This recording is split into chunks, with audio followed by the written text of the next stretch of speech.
É o grande momento, é a hora de conhecer os campeões do Fórum Getap Inverno 2023. A primeira categoria que a gente vai premiar será a categoria Irrigado. E para contar essas histórias, eu convido o Gustavo Capanema, ele que é coordenador técnico do Getap. Vem para cá, Gustavo, palmas para o Gustavo.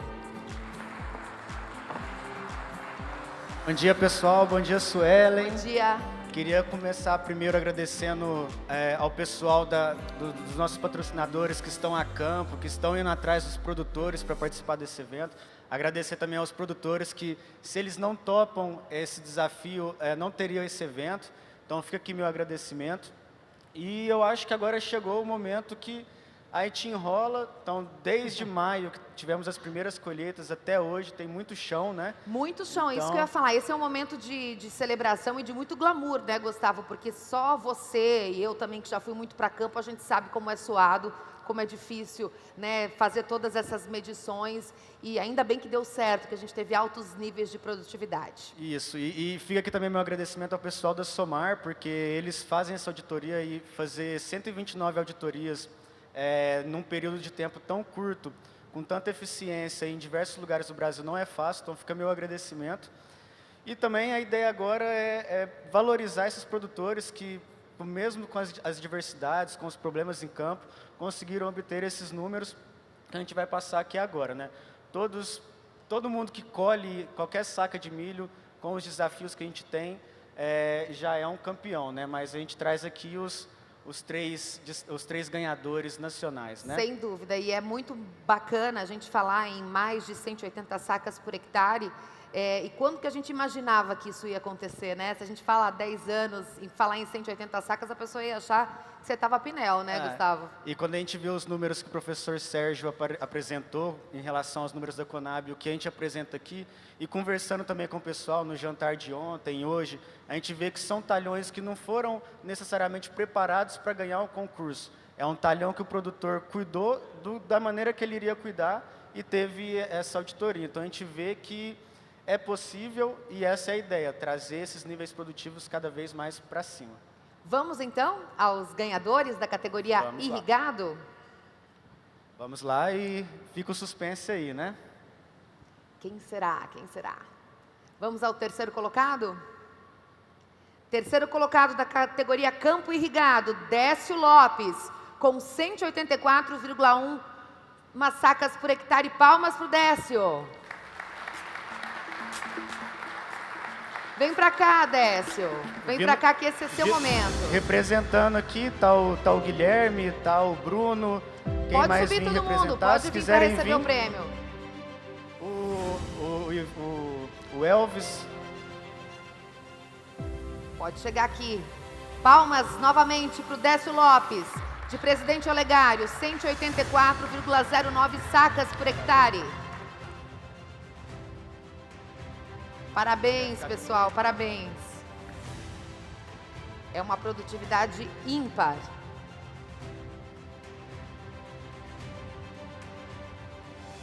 Obrigada, palmas novamente para o Décio, para o Thiago, para o Guilherme, o pessoal que está aqui. Agora eu vou pedir para o Gustavo falar um pouquinho sobre esses resultados, dar umas pinceladinhas rapidinho. A gente vai passar um pouco no que foi feito na área do Décio, né? Um produtor que foi inscrito pela Protec, nossa parceira. A gente vai disponibilizar um QR Code ao final da apresentação dos irrigados, para que vocês possam olhar com mais calma, mas a gente vai passar aqui um pouco o que foi feito nessa área.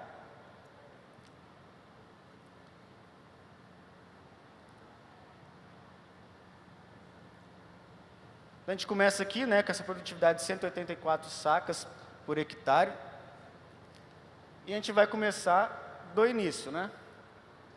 Essa área do Décio foi plantada no dia 25 de fevereiro, ele usou uma semeadora de 16 linhas, e já no plantio ele fez uma adubação com o MAP, usando 150 quilos por hectare, para já suprir essa necessidade no início da lavoura, né? Aí o pessoal lá no dia 10 de março já fez 2 aplicações de herbicida, né? Um com a atrazina como ingrediente ativo, outro foi o Roundup WG, né? O glifosato da Bayer.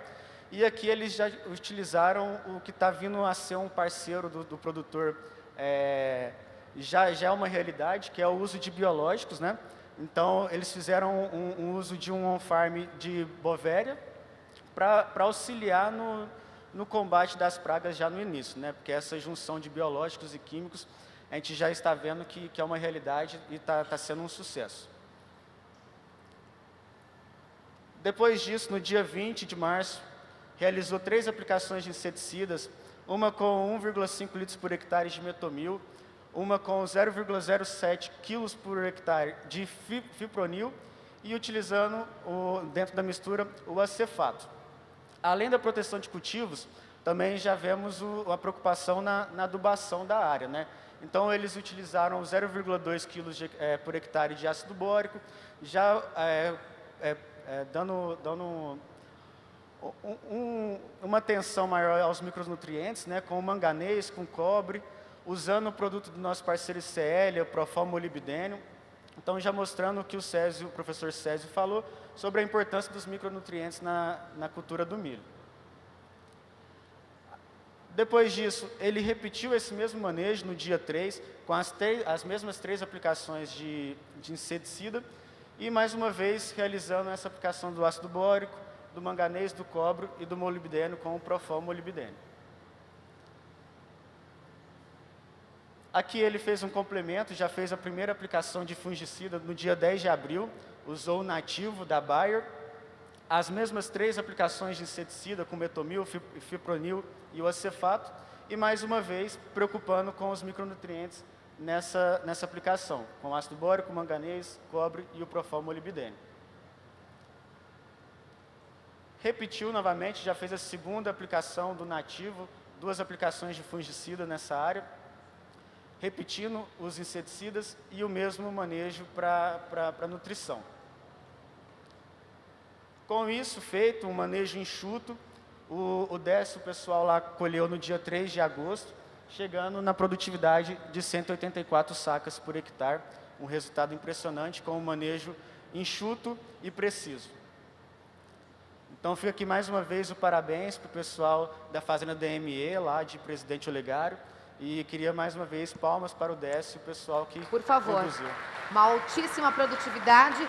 Não basta só falar que o bolo está gostoso, tem que dar a receita, não é mesmo, Gustavo? É verdade. Agora a gente vai para o segundo lugar, campo irrigado, dessa categoria que a gente está destacando agora, com 207 sacas por hectare, Mitsuru Okubo. Vem para cá, por gentileza. Quem vai receber o prêmio é o Frederico Tomás. Palmas para o Frederico, que vem receber o prêmio pelo produtor Mitsuru Okubo. Nesse caso, é o pessoal, nosso vizinho de Araguari, vai vir o Guilherme aqui. Se quiser subir também o Bruno para vir receber o prêmio. Quem fez a inscrição foi a Protec. É bom destacar isso também, que é um incentivo aí dos RTVs, das empresas, para que os produtores sejam enaltecidos nesse momento. Palmas novamente para esse pessoal. Parabéns, pessoal. O produtor é o Mitsuru Okubo, com 207 sacas por hectare em campo irrigado.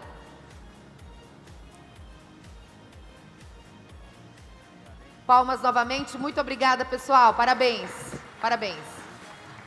E agora a mesma ideia. Vamos passar um pouco o que foi feito lá em Araguari, na fazenda do Mitsuru, e vamos repassar o manejo.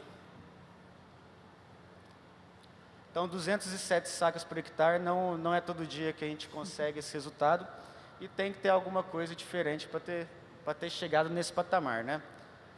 Então, já iniciamos com o tratamento de semente, onde o pessoal acrescentou 2 inseticidas nesse tratamento de semente, com a clotianidina e uma clorantraniliprole, 2 inseticidas para fazer já um preventivo, para não ter nenhum problema quando a semente já chegar no solo, já está protegida. E após esse tratamento, foi feita uma adubação pré-plantio, no dia 14 de fevereiro, usando um formulado 1434, com 200 quilos, para já deixar o solo, né? É importante a gente adubar o solo e não a planta, então já deixou o solo com um suprimento nutricional para receber esse plantio. Foi feito o plantio com 64 mil plantas por hectare, usando um híbrido convencional. Acho que hoje é raro a gente ver híbridos convencionais. e o produtor tenta compensar a falta da biotecnologia nas aplicações, né?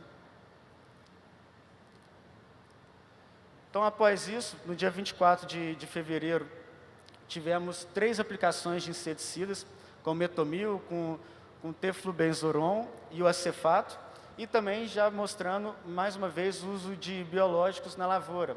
Nesse caso, usou a Isaria fumosorosea e fazendo uma adubação com o MAP, usando 200 kg, e também um produto da nossa parceira ICL, o Nicomodry, que vem com níquel, cobalto e molibdênio, com suas 0,2 kg por hectare. Após isso, no dia 25 de fevereiro, fez uma adubação complementar com KCl, usando 200 kg por hectare, para suprir realmente a necessidade da planta. Na sequência, no dia 28, a gente fez o pessoal fez a aplicação do herbicida usando o Soberan da Bayer, com 0,1 litros por hectare, usando uma atrazina com 3 litros por hectare, e 3 aplicações de inseticidas químicos, com acefato, espinetoram e o acetamiprido. Fizeram mais uma adubação de KCl, uma segunda adubação de KCl com 200 kg e deram sequência, né? No dia 1º de março, uma adubação de cobertura com ureia, utilizando 300 kg por hectare. E no dia 9 de março, a primeira aplicação de fungicida, junto com 2 aplicações de inseticidas, com acefato, o espinetoram, e mais uma adubação, mostrando mais uma vez a preocupação com os micronutrientes na lavoura do milho, usando o manganês, mais uma vez o nicomo, o zinco e o cobre. No dia 28 de março, a segunda aplicação de fungicida, juntamente com mais um inseticida para fazer esse controle, e aqui um complexo de micronutrientes, com também o nitrogênio e o fósforo, junto com magnésio, enxofre, boro, manganês, molibdênio e zinco. Outro produto com nitrogênio, manganês e enxofre, mais uma vez o Nicomodry da ICL e mais uma vez o manganês. Então, a gente vê a preocupação do pessoal da fazenda do Mitsuru com os micronutrientes. No dia 28/3, a terceira aplicação de fungicida e, mais uma vez, repetindo o manejo nutricional com alguns macros e focando também principalmente nos micronutrientes. No dia 26 de abril, fizemos a quarta, se eu não perdi a conta, aplicação de fungicida, com 2 produtos de fungicidas e mais uma aplicação de inseticida para essa prevenção. A quinta aplicação de fungicida, então a gente viu a preocupação com as doenças nessa lavoura, 2 produtos em misturas no dia 2 de junho, e finalizando com a colheita das 207 sacas que foram colhidas e auditadas no dia 3 de agosto. Então, mais uma vez, um parabéns para o pessoal da fazenda do Mitsuru pelo grande resultado, pelo manejo bem feito, com a preocupação nos micronutrientes e principalmente nos fungicidas.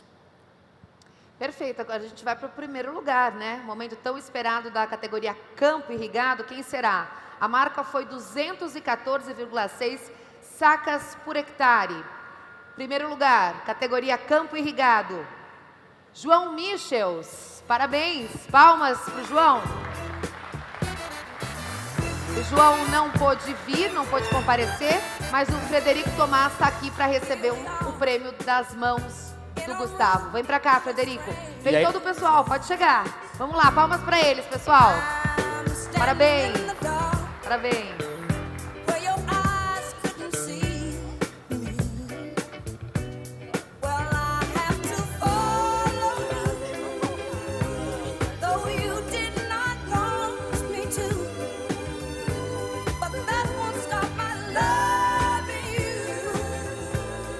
Obrigada, o pessoal representando o João Michels.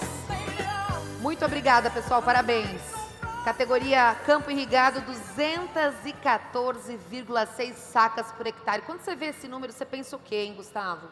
Olha, eu acho que mais do que o número, eu acho que é interessante a gente reconhecer a recorrência do João Michels, que é a terceira vez consecutiva que ele é o ganhador na categoria irrigado. Então, desde a nossa primeira competição, o João está emplacando o primeiro lugar.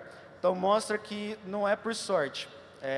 Está pedindo música já no Fantástico, e isso não é sorte, é trabalho bem feito, com equipe bem feita e muita dedicação.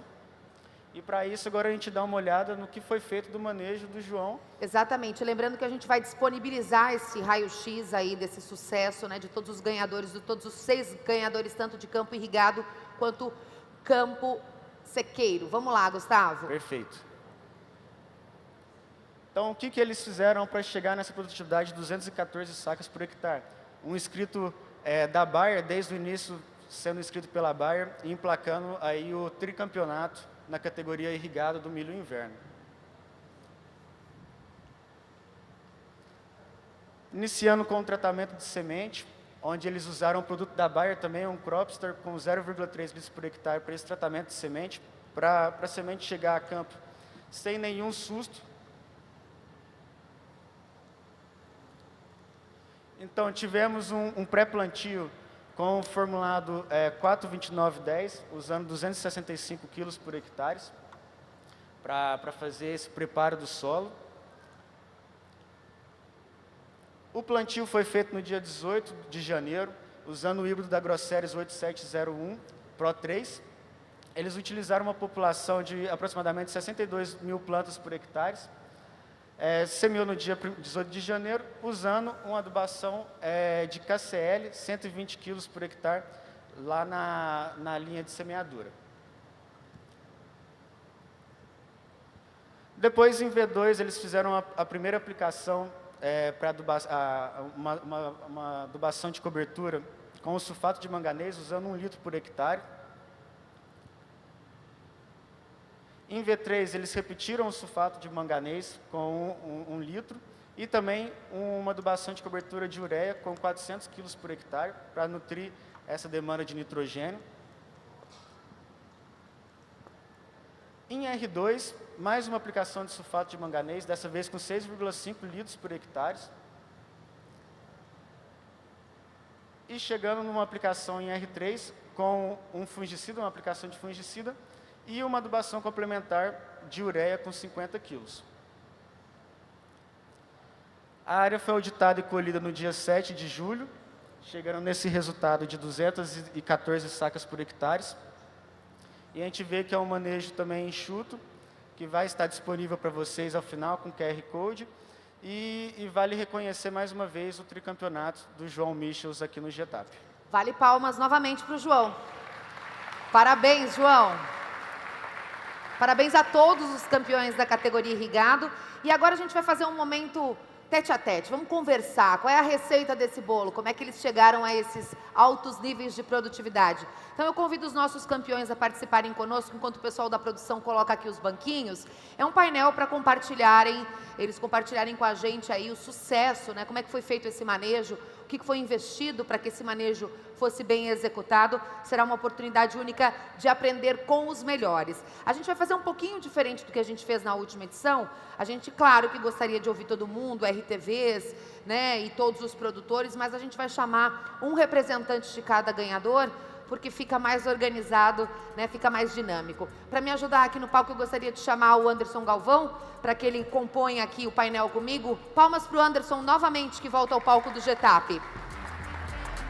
Números cada vez mais surpreendentes, né, Suelen? Nossa, eu estou realmente impressionada.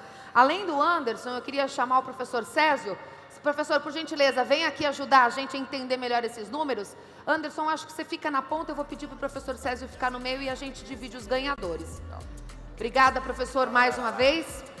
E agora sim, eu chamo o representante do terceiro lugar, Décio Lopes. Por gentileza, acompanhe o palco com a gente. Palmas para o Décio, gente, novamente. Vem para cá, Décio. O Guilherme Neves. Ele é agrônomo, ele está representando o Mitsuro Cubo. Vem para cá, Guilherme, palmas para o Guilherme. Obrigado. E vou chamar também o Frederico Tomás, ele que está representando o João Michels, que como bem falou, palmas novamente para o João. Tanto faz, pode sentar. Pessoal, por gentileza, vamos sentar. Vamos conversar um pouquinho sobre esses altos índices de produtividade.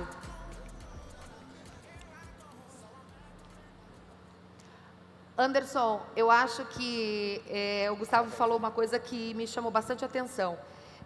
Por trás desses altos níveis de produtividade, você tem aí não um teatro envolto para ganhar reconhecimento. A gente tem aí um trabalho que é feito diariamente, hora a hora lá no campo, né? Não é teatro, é realmente a vida real.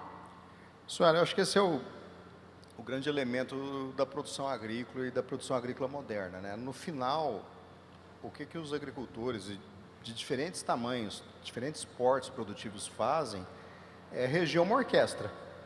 São dezenas de instrumentos que precisam ser tocados, alinhados, sincronizados e produzindo um som harmônico. E o som harmônico aqui, em última instância, é uma produtividade elevada, é um resultado econômico elevado. E o conjunto de variáveis, o conjunto de tomada de decisões que esses agricultores, de novo, independente do porte da operação, eles tomam diariamente, torna a atividade complexa.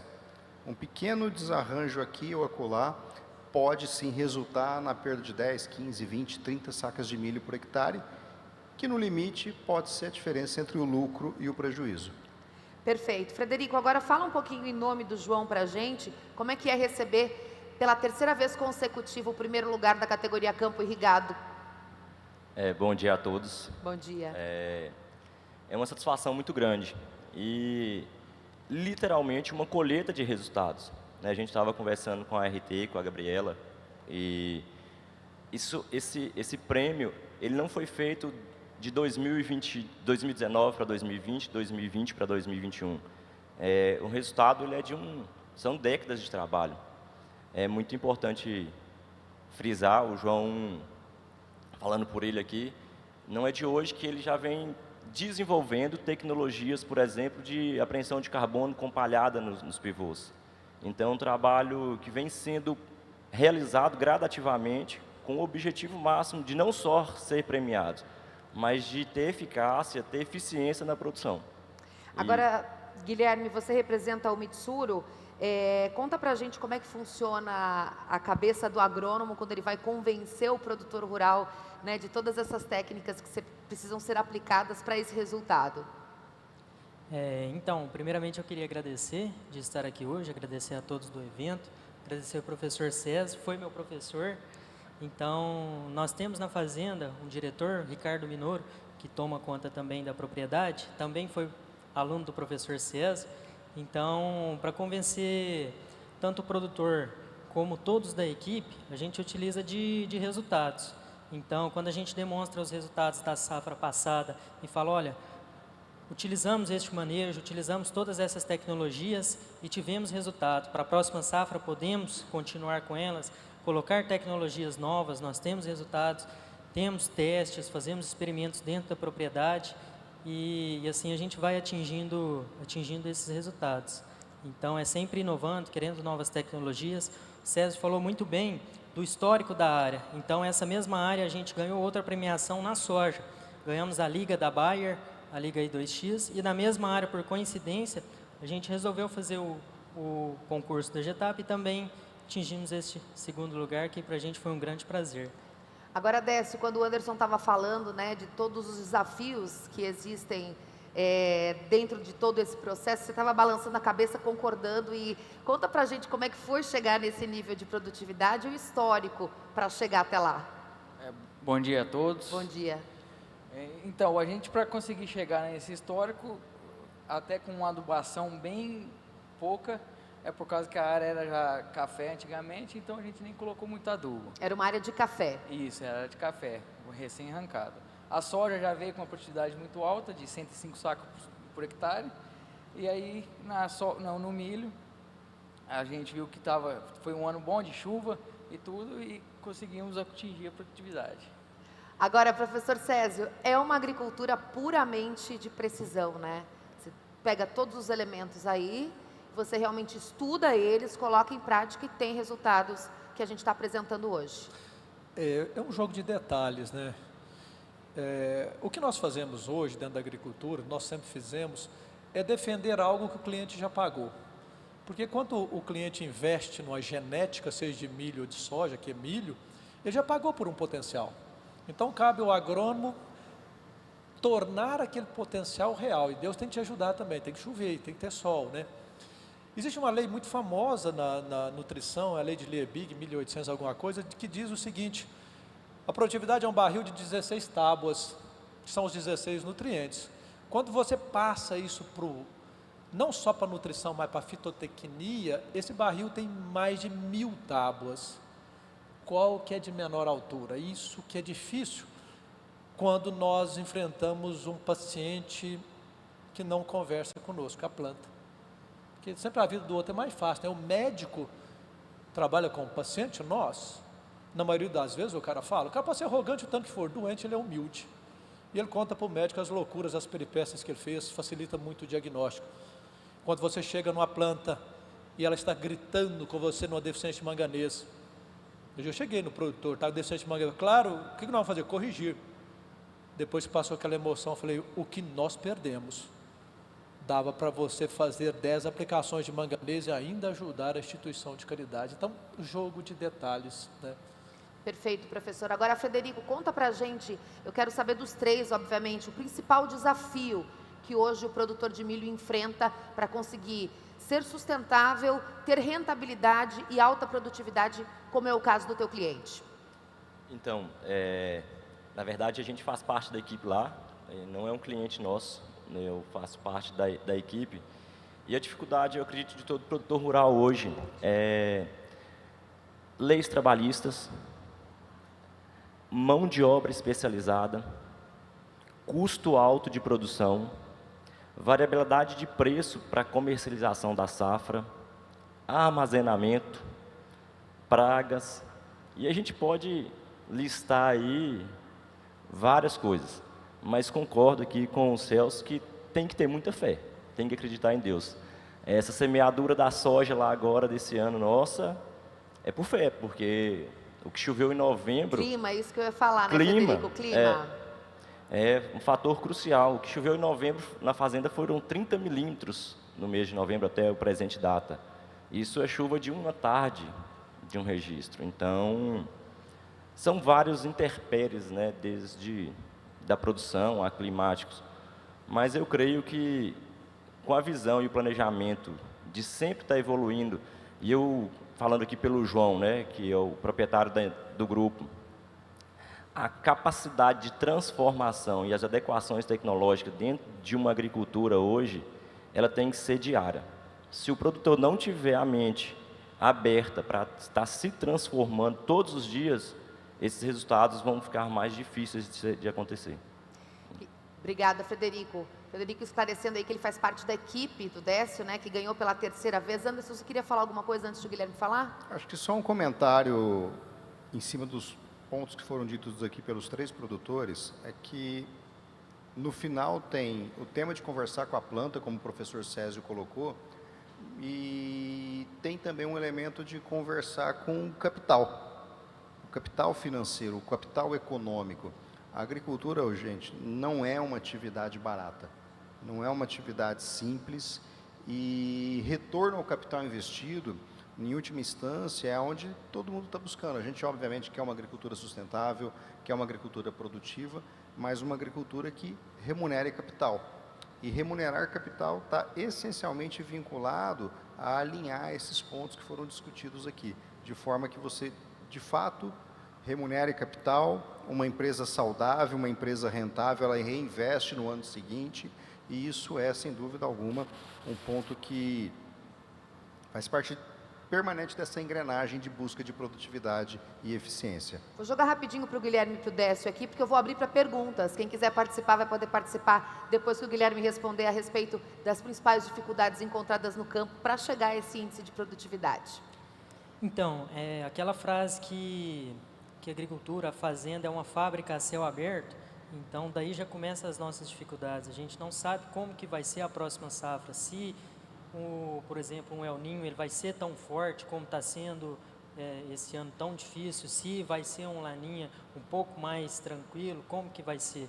Então, alinhar todas essas condições climáticas. A gente pré-estabelece como que vai ser o manejo, mas a gente não sabe se a cigarrinha ela vai atacar tão forte, se a lagarta, uma espodóptera, ela vai explodir, ela vai escapar de algum manejo, de algum inseticida.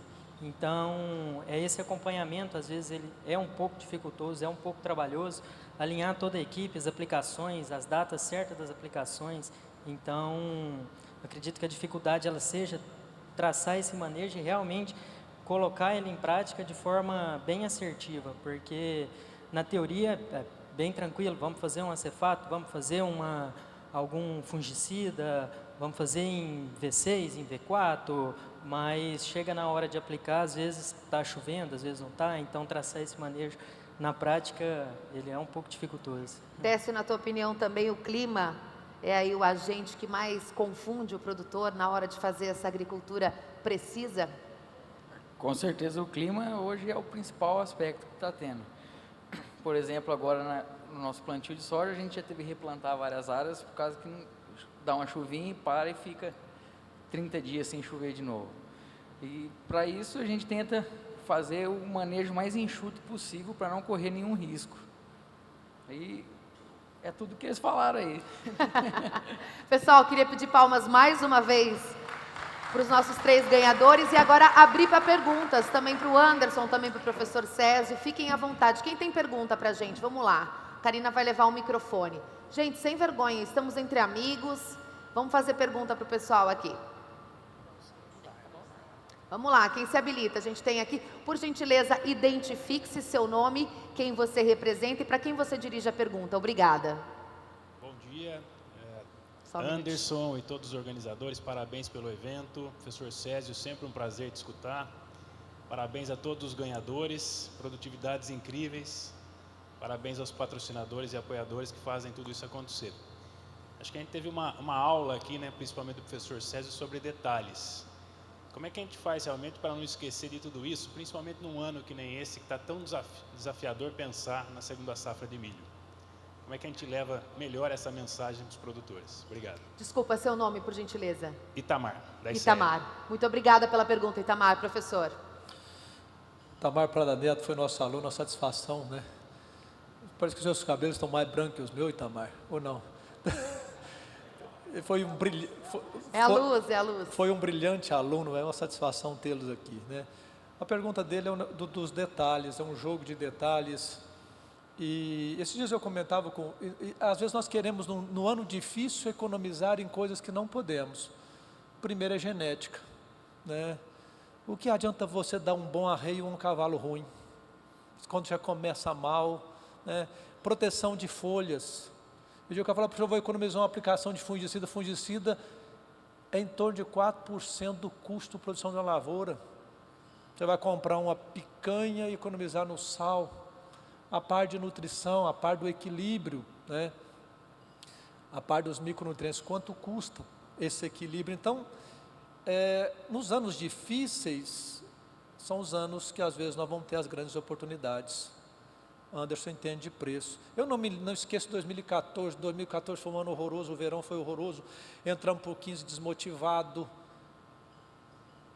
Previsão de pouca chuva. Fomos atender reclamação de grão ardido no Mato Grosso. Choveu em maio, choveu em junho.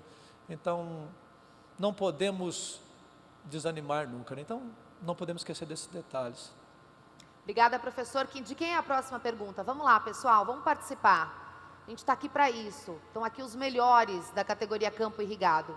Quem vai fazer a próxima pergunta? Alguém mais? Vamos, pessoal, os melhores estão aqui. Vamos embora, percam a vergonha. Aí, a gente tem mais uma pergunta. Por gentileza, se identifique e a quem dirige a pergunta. Bom dia, meu nome é Marcelo Junqueira, sou da Bayer.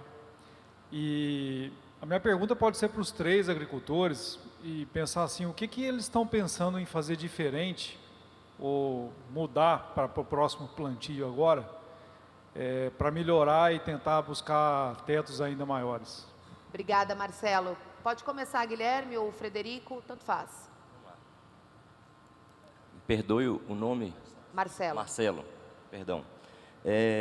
Até já abrindo um leque sobre a questão do carbono, estava conversando com o pessoal aí, a fazenda lá que a gente está hoje, né, o João, ele está trabalhando com a questão do projeto pioneiro em relação ao fio de linha, né, do carbono junto com a Bayer.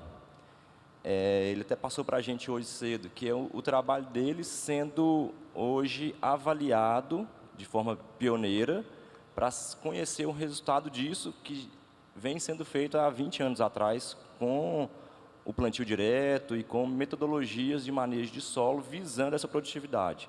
E agora isso vai ser mensurado de forma científica, né, nesse projeto pioneiro. E o que está sendo implantado na fazenda lá hoje? Até nós estamos lá com esse objetivo. Melhoria na questão de controle e gestão. E a gente abre esse leque para a fazenda toda. No gerenciamento de recursos, de insumos, de todo o processo de gerenciamento da fazenda no todo, né? E alguns investimentos também que a fazenda está vislumbrando em virtude das necessidades hídricas, por exemplo, né?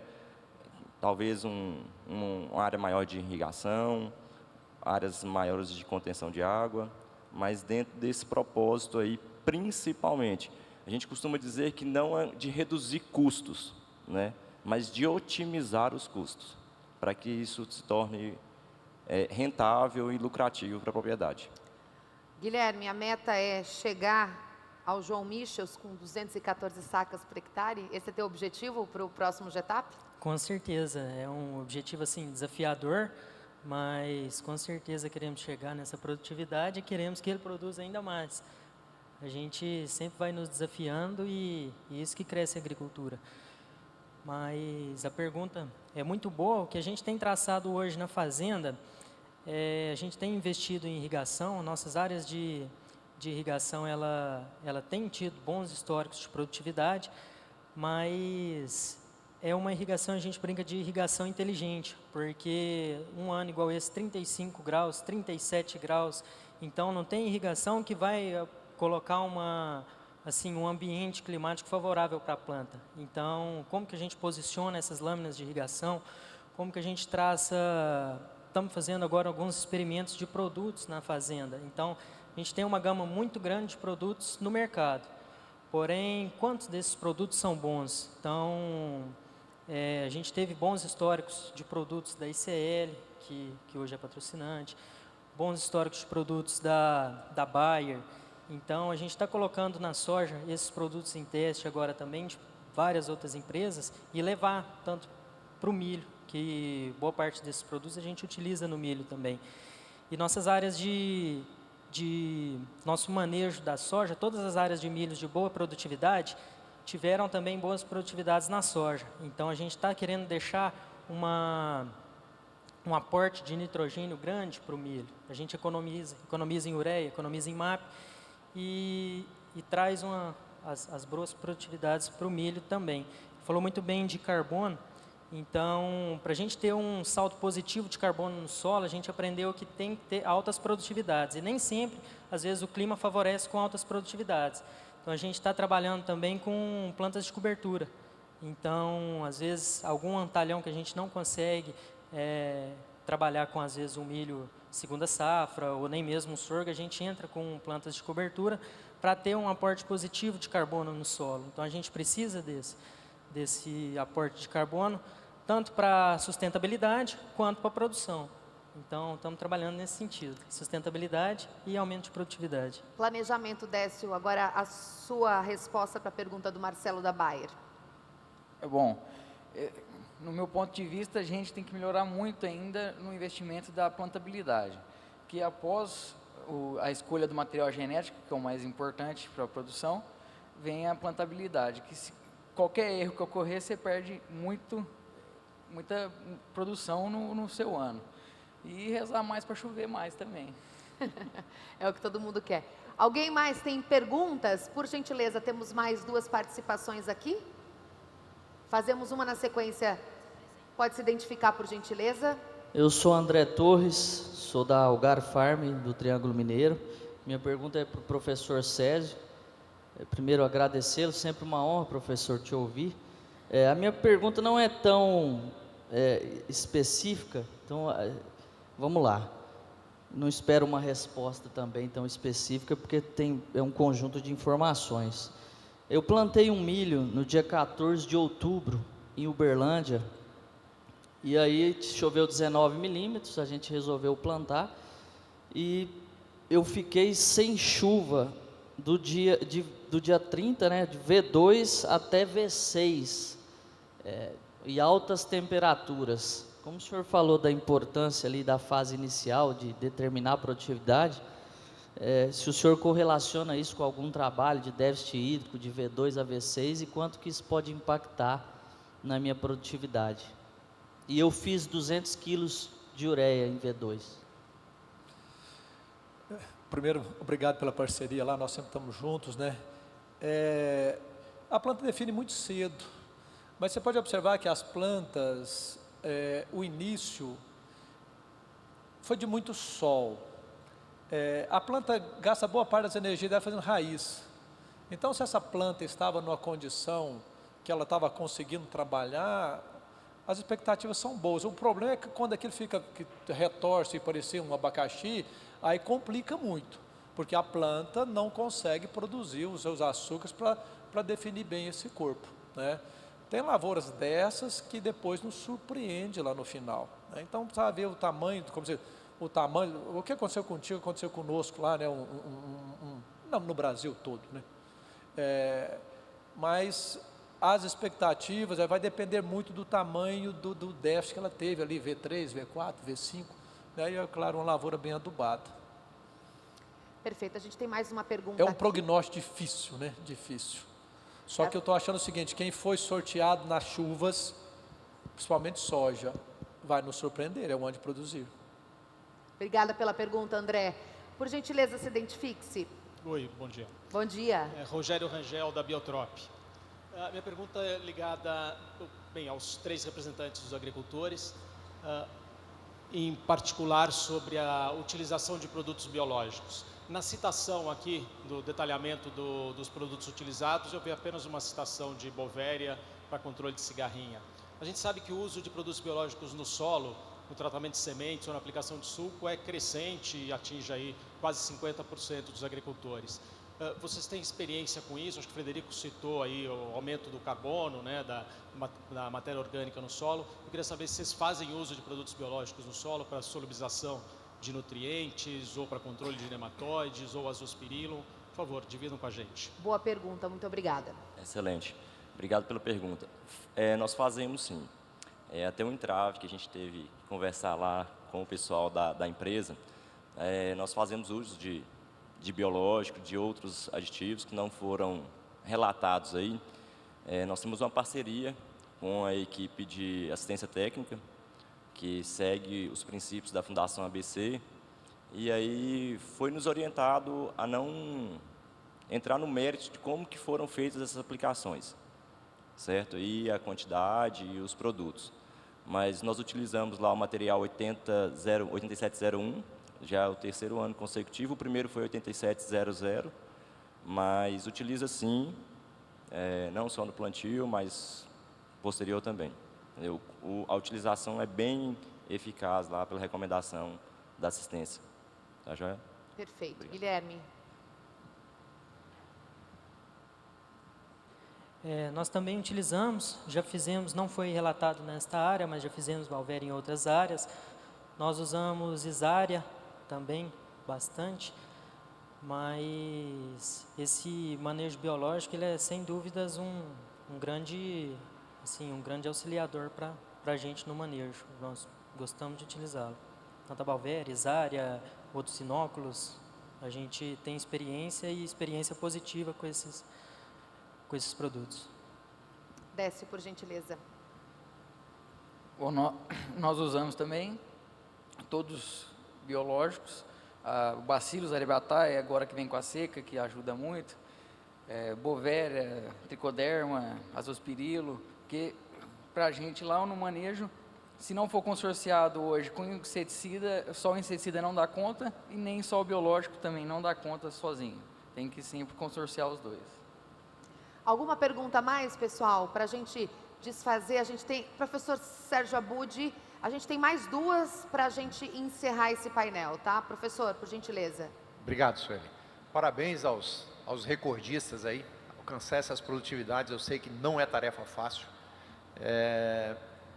Quando a gente fala de milho irrigado, a gente sempre imagina, né? Você irrigar uma planta fora do período de chuva, quando você trabalha com irrigação suplementar, né? Então a gente imagina que nós temos algumas dificuldades. Primeiro, é você definir a quantidade de água que você vai ter que colocar.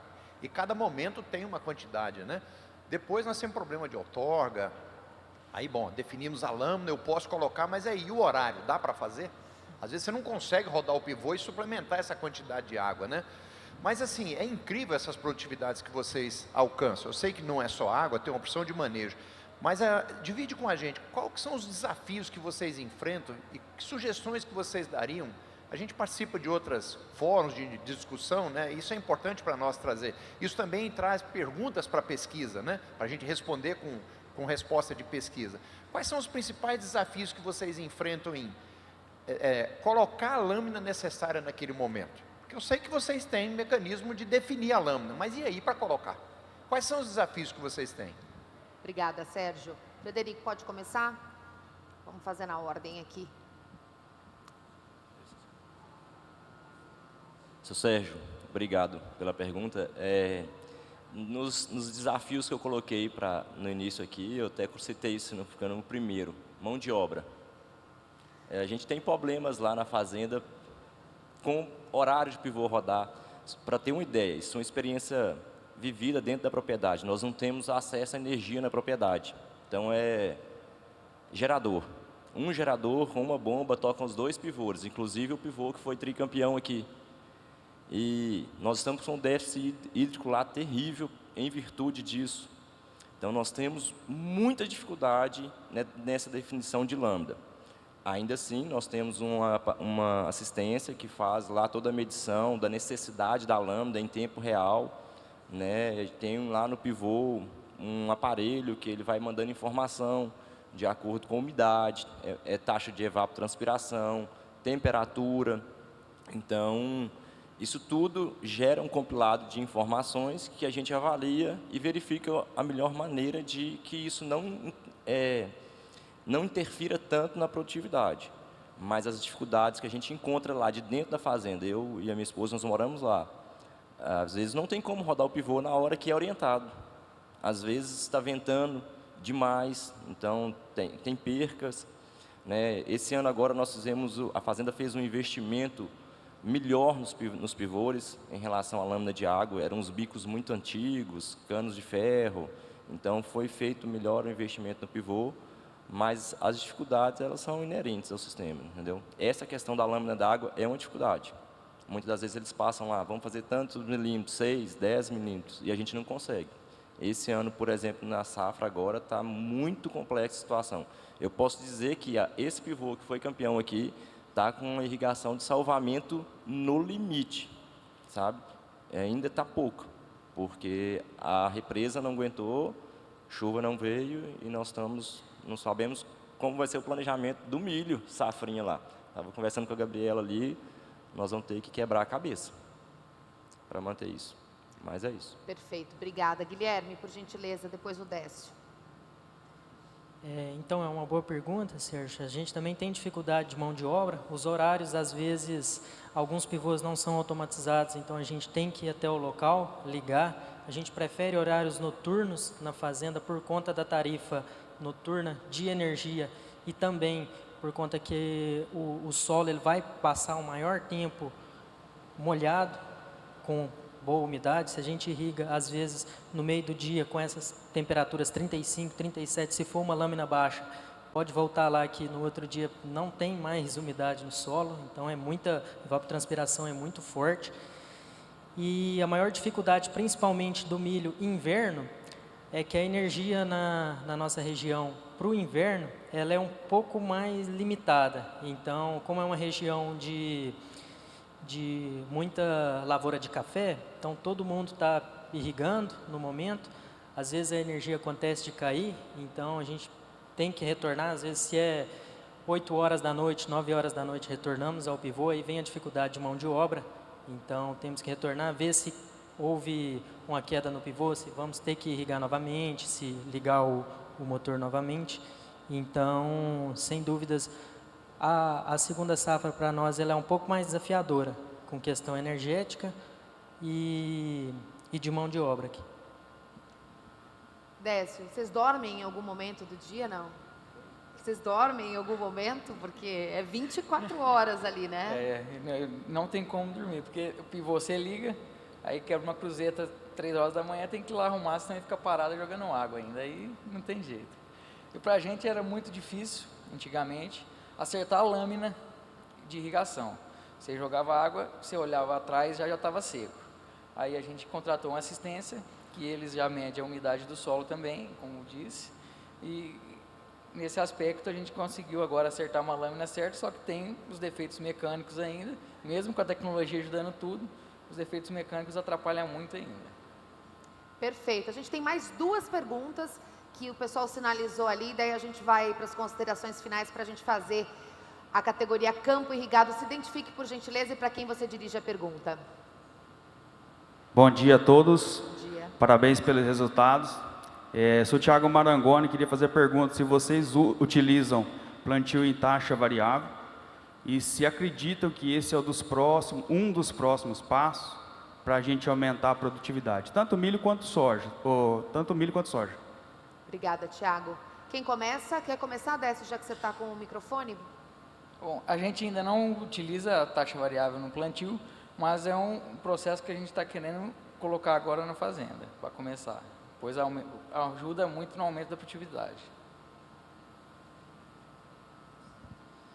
Então, o plantio em taxa variável a gente também não utiliza, a gente tem implemento apto a fazê-lo, mas nunca fizemos na propriedade, a gente ainda tem um pouco de desconfiança, mas eu acredito que é uma tecnologia que, se bem implementada, ela pode dar resultado, porque um talhão, principalmente talhões grandes, que a gente entra plantando, ele não é muito diferente.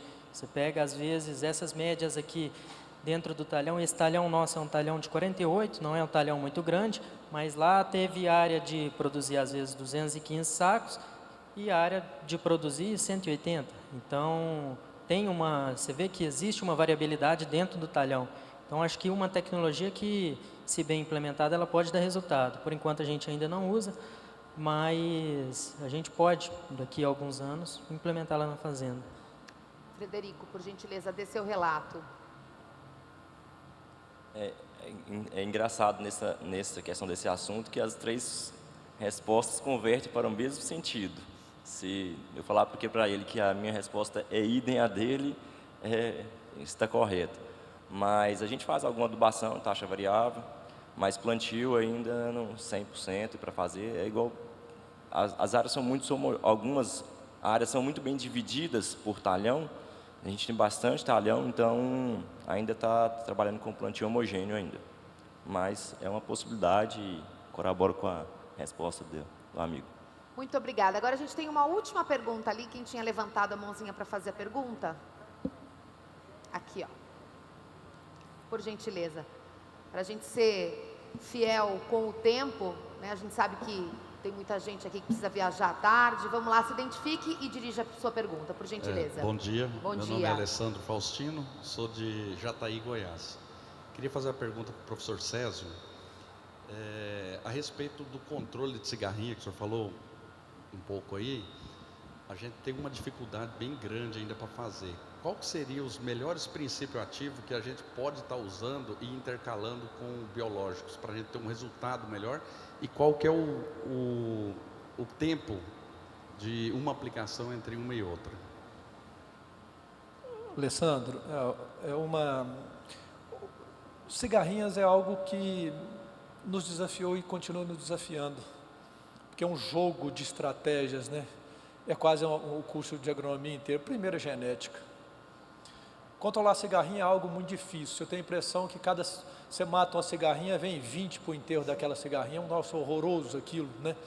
Então, e outra, olha, ela estiletou sua planta, ela transmitiu.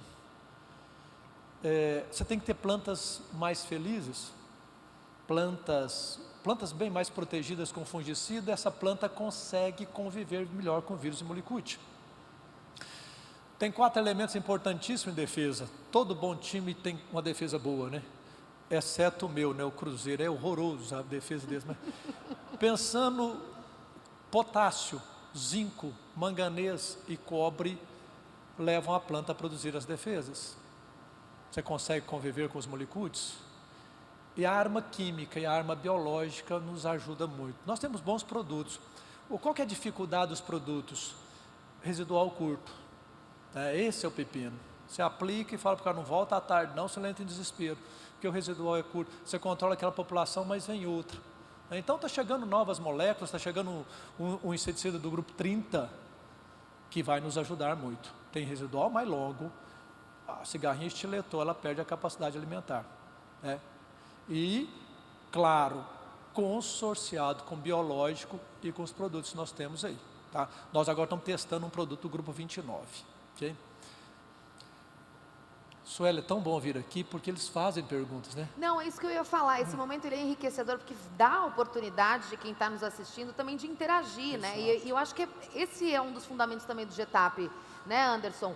Levar informação. A gente está aqui para discutir, a gente fala a mesma língua. Anderson, queria que você encerrasse o nosso painel. Professor Césio, é sempre um prazer ouvi-lo. Sabe por quê? Eu dou aula das 8 às 12. E esse dia chegou 11h30, o cara levantou a mão, pensei, né? Deus está operando aqui, esse cara vai perguntar, professor, não está na hora de nós ir embora, não, hein? É a fala que antecede o almoço, né? Mas diz que vergonha é roubar e não dá conta de carregar, né? Tem que perguntar mesmo. Acho que para encerrar aqui a discussão do irrigado, no fim, sobre diferentes vertentes, a gente falou aqui de gestão. Gestão de tempo, gestão de tecnologia, gestão de pessoas, gestão de recursos, água, capital e trabalho. E o caso da irrigação é um caso típico de empilhar capital. Terra vai ficando cara, sem espaço de expansão, então você tem que otimizar o espaço empilhando tecnologia, no caso um pivô central ou outro sistema de irrigação.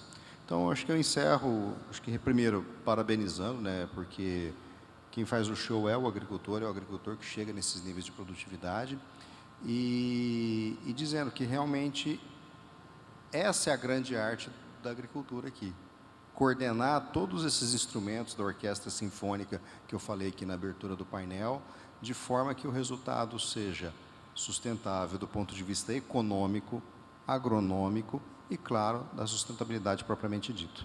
Muito obrigado. Obrigada, Anderson. E olha só, se você ainda quer mais detalhes, né, dessa ficha técnica vencedora desses 3 aí destaques de produtividade, esse QR Code vai te levar para todas as fichas técnicas de como eles chegaram a esses níveis de produtividade. Combinado, pessoal? Palmas para a gente decompor esse painel, esse primeiro painel do irrigado, e a produção conseguir partir para a próxima etapa. Obrigada, gente. Foi um prazer.